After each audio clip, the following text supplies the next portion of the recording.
My job is simple: preparing daily reports, organizing documents, and making sure all the data is entered correctly. There's nothing spectacular about that routine, but that's exactly where I find my peace.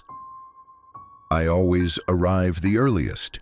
There's a quietness that's hard to explain when the entire room is still dark and only my desk lamp casts a soft glow. The printer had just finished its automatic check, leaving a faint, warm paper smell in the air. The first rays of sunlight slipped through the large windows, reflecting softly across the empty desks. To the right of mine, there was one empty desk that always seemed a little too neat. No coffee mug, no stack of papers, no personal belongings, just a bare wooden surface and a pale square mark where a nameplate used to sit. For months, I never thought about that desk. To me, it was just an unused workstation. Or maybe once used, then abandoned. Nothing strange, until something started to change. And it all began with a scent that appeared out of nowhere on that desk. A scent that had never been there before. A scent that should not have been possible in an empty room. At first, it was faint, like the fragrance of jasmine blooming after rain. Gentle, fresh, but unmistakably clear, stopping my typing mid-sentence. I turned toward the desk on my right, the one that had always seemed like a lifeless zone. I leaned closer. The scent grew stronger. It wasn't the smell of the room, nor the AC, and certainly not any perfume worn by anyone I knew at the office. It felt like the scent of someone who had just been sitting there moments ago. Yet I knew no one else had come in that morning besides me. I tried to ignore it. Maybe someone had changed the office diffuser. Maybe I was just overly sensitive because the office was too quiet. But when I sat back down and prepared to type again, something made my skin crawl. The desk wasn't just fragrant. The desk had changed. Previously empty and clean, that morning there was something new, something that hadn't been there yesterday. A small scratch, as though from a fingernail or a ring, right on the wooden surface. I was sure it hadn't been there. I'm the type who notices little things, especially around my workspace. I stood up again, leaned in to make sure, and just as my fingers were about to touch the scratch, I felt a faint breeze pass behind me, even though the glass office door was closed. I turned quickly. No one. I swallowed hard, forcing a laugh. Maybe it's the AC, I muttered, even though I knew full well the airflow wasn't coming from that direction. Throughout the day, the scent came and went, like someone drifting back and forth from that desk. Weird, but not quite alarming. Until that afternoon, when the office grew busier and I felt a little more at ease. A new coworker named Mia walked by with a stack of files and stopped behind me. She frowned at the empty desk. "Hey, do you smell that perfume? Like floral?" she asked. My body tensed. "Yes," I answered quietly. "Since this morning." Mia studied the desk for a moment, then lowered her voice. "That desk? No one's supposed to use it anymore." I looked at her. "What do you mean?" She hesitated, unsure if she should continue. Then she whispered, "Because the last person who used it vanished." A cold pressure tightened in my chest. Vanished," I repeated. Mia nodded. "And the weird thing is, right before she disappeared, people said she always wore that same floral perfume." The scent drifted through the air again as she spoke the last sentence, stronger this time, as if someone were standing right between us. The scent drifted through again as she spoke, stronger, as if someone were standing between us. I instinctively stepped back, not because I was afraid, but because my body reacted before my mind could catch up. The jasmine smell was so thick it felt like someone had passed by just inches from my face. Mia clutched her folder to her chest. "Sorry if that creeped you out," she said softly. "I just thought you should know." I nodded, though my mind was still spinning. The owner of that desk vanished, and the same scent appears on the day I'm alone in the office. I tried to stay calm. I looked at the desk again, at the scratch I'd discovered earlier. Then my eyes drifted downward to where the afternoon sunlight fell across the floor, and that's when I saw it.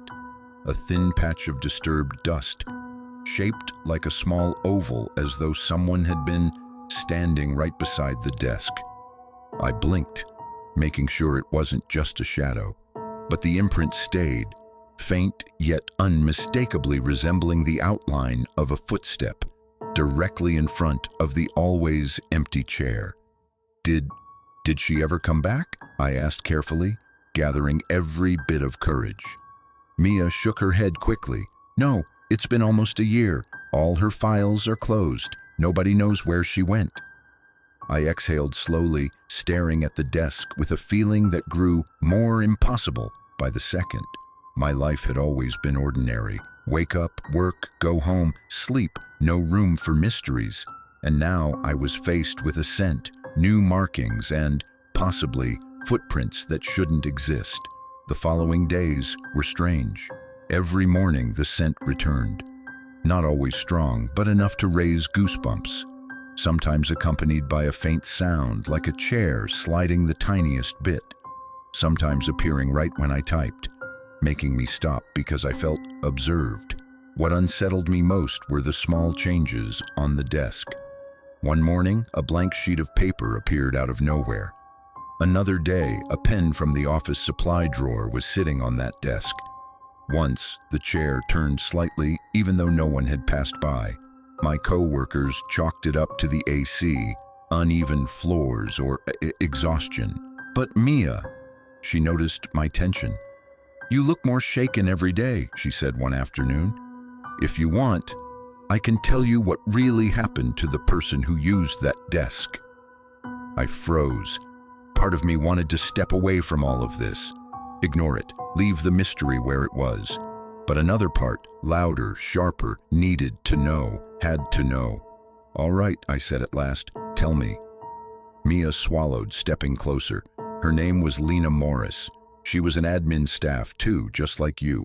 Cheerful, helpful, and always came in early. A tight grip clenched my chest, because that was exactly what I did. But a few weeks before she vanished, Mia continued, she said she felt like something was following her in the office. Not a person, something else. The jasmine scent surged again, strong as the very first time, as if confirming what Mia said, or warning me. I stared at the empty desk. For the first time, a strong urge rose in me, an urge to uncover what happened, to learn who Lena was, and why traces of her presence still lingered here. My motivation was clear. If something happened to her, I didn't want it happening to me. From that day onward, I had one goal: find the truth about that empty desk and about Lena Morris. I only didn't know the journey would drag me into something far heavier than I ever anticipated. Something that made me question, was that desk truly empty? That question clung to me as the days grew heavier. The desk wasn't just unused. It felt like a point pulling my attention over and over, refusing to let me ignore anything happening around it. The breaking point came one seemingly ordinary morning. I arrived early as usual. The room was dark, and I flipped the light switches one by one until the white glow filled the office. I walked to my desk, breathing deeply to steady myself before the workday began. That's when I saw it. The empty desk wasn't empty anymore. On its usually bare surface lay a thin light blue folder, as if someone had placed it there minutes earlier. It hadn't been there yesterday. It couldn't have been. I approached slowly, my heart pounding, a chill crawling up my spine. The folder was empty, no documents, but on the front, in very neat handwriting, were the words, "For you." I stepped back. My hands trembled. This wasn't just a sign of presence, it felt like a direct message. Before I could process what to do, the jasmine scent returned, strong, distinct, as though someone stood right beside me. "Lena," I whispered without meaning to, and when I said her name, something happened that never had before. The chair at the desk slid backward, slowly, very slowly, like someone had stood up gently, not rushed, not loud. The movement was so soft it made the morning feel unnervingly still. I froze, heart lodged in my throat. Then on the desk, beside the blue folder, condensation formed a faint fingerprint. It appeared out of nowhere, as if an unseen hand had just touched the surface. I swallowed painfully. "What do you want?" I asked, knowing I wouldn't get an answer. But I was wrong. There was no voice, no figure. Instead, the folder shifted slightly, just a small drag, like caught in a breeze that didn't exist. The folder moved toward me. I stood rooted, couldn't run, couldn't look away. Every escape seemed closed, leaving only one last option. I had to open it, whatever the risk. If I walked away, the mystery would never end. And something in me knew. Lena was waiting, maybe asking for help, maybe trying to say something she never got to say before disappearing.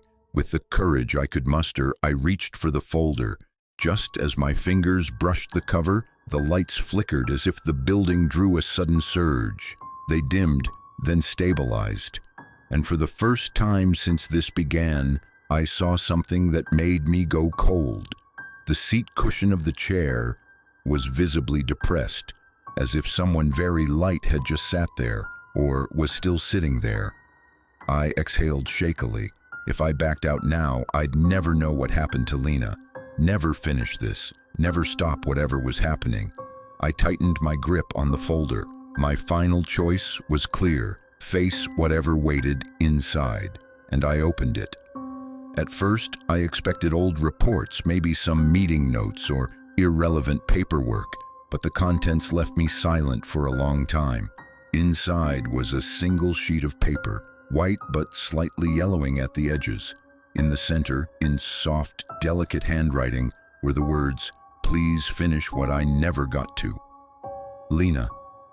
I stared at the writing, unblinking. The room seemed to fall into a deeper silence, as if the entire office held its breath with me.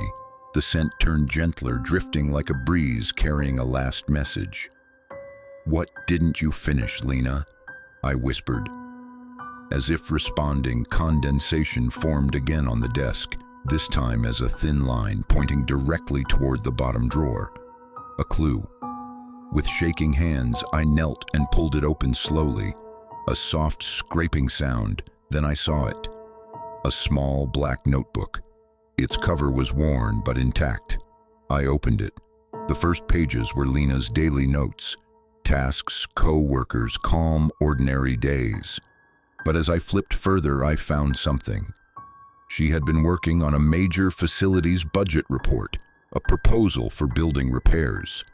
And at the bottom of the draft, she'd written, "I must submit the final report tomorrow. It's important. If I don't, the proposal might be delayed for months." I froze. There it was, the unfinished task. I stood, clutching the notebook. "Lena, you want me to finish your report?" The chair moved slightly, so faint but enough to tell me I wasn't mistaken. My purpose became clear. I had to finish her report, to close what was left open, to help her move on. I worked non-stop that day. I copied Lena's notes, rechecked the data she'd gathered, and compared everything with the newest files. Mia came over at one point, asking what I was doing, and when I explained, she immediately offered help. "Let's finish it together," she said. We spent the entire day buried in numbers, the air tense but focused.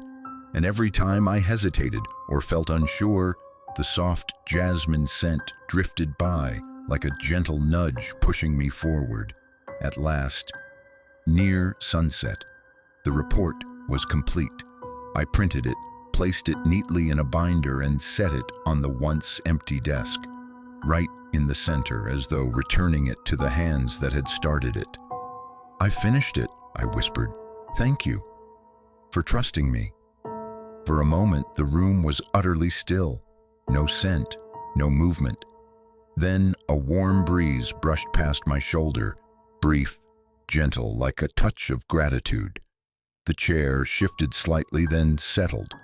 The condensation faded, the scent disappeared, and for the first time since all this started, the desk truly felt empty. Empty in a peaceful way, as though someone finally left in peace. I smiled faintly. "It's done, Lena." And somehow, after saying that, the room felt different, warmer, calmer, as if the weight hanging in the air had finally lifted. For the first time in weeks, I could take a deep breath without feeling watched or accompanied by something unseen. The silence wasn't tense anymore. It felt like a silence that approved. The next morning, I came in early as usual. The room was dark. The printer hummed softly. The morning light reflected across the desks. Everything felt normal, but lighter somehow. I looked at the desk that had been the center of all the strangeness. Lena's desk, no jasmine scent, no new scratches, no condensation, no movement, no shifting chair. The desk was truly still, truly empty in a peaceful way. On top of it was only one thing. The binder report I'd completed yesterday afternoon was no longer in the spot I'd left it. Someone from management must have taken it for submission. Everything appeared as it should be. But one small thing caught my eye. In the corner of the desk lay a tiny folded piece of paper that hadn't been there before. A small paper fold. Blank, except for a neat little shape, a flower. I picked it up gently. There was no message, but the shape itself was enough. A small jasmine blossom, folded perfectly. I smiled, warmth blooming quietly in my chest. Not fear, just calm, like I had completed something that truly mattered. "I'm glad I could help," I whispered. That day, I sat at my desk differently. No more glancing nervously to the side. No more waiting for mysterious scents. No more feeling watched. Instead, I felt accompanied in a good way. Not by a trapped presence, but by the memory of someone who finally moved on. Maya came in minutes later, placing a folder on my desk with a smile. "You look more relieved today," she said. I nodded. "Yeah, I think everything's finished now." She glanced at the empty desk, then back at me. "You did something kind, Daniel." I looked at the little paper flower and placed it gently in my drawer. "Everyone deserves to finish what they started," I said, "even after they're gone." The room felt calm, not eerie, not mysterious, just a normal office with an extraordinary story slowly fading into the past. And from that day on, whenever I smelled jasmine at the park, on the street, anywhere, I'd pause for a moment, smile, and say silently, "Thank you, Lena."